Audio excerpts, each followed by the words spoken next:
مشتے غبار پاکیزگی ناپاکی کی ضد ہے،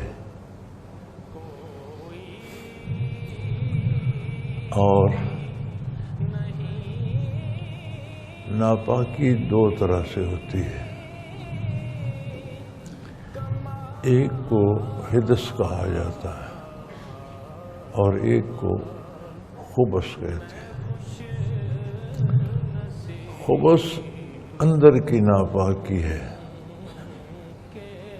عقیدے کا خراب ہونا، ایمان کا نہ ہونا، اخلاقیات کا بگڑ جانا،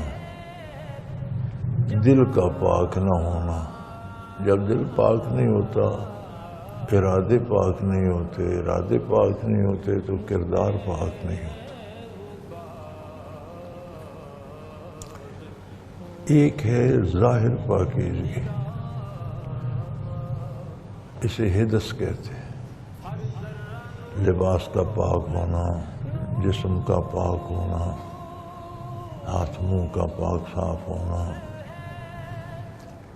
ضروری نہیں کہ لباس قیمتی ہو، سستا ہو،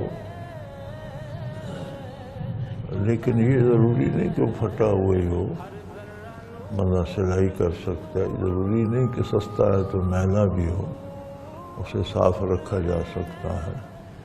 جسم کو صاف رکھنا، پاک رکھنا ایک بات ہے، لیکن صاف بھی رکھنا چاہیے۔ نبی کریم صلی اللہ علیہ وسلم جلوہ افروز تھے تو ایک شخص داخل ہوا تو اس کی داڑھی کے بال اس طرح بکھرے ہوئے اور پریشان تھے، تو آپ نے پسند نہیں فرمایا۔ فرمایا کیا تم اس کو ٹھیک نہیں کر سکتے؟ اس میں کنگھی پھیر کر درست نہیں کر سکتے، یا اس کو برابر نہیں کر سکتے، کہیں سے بڑی کہیں سے کم ہے، ہلکا سا تیل لگا لیں؟ تو یہ اتنا مشکل کام ہے؟ تو ظاہر کا پاک ہونا یہ بھی پاکیزگی ہے، مکمل پاکیزگی ہے کہ ظاہر و باطن دونوں پاک۔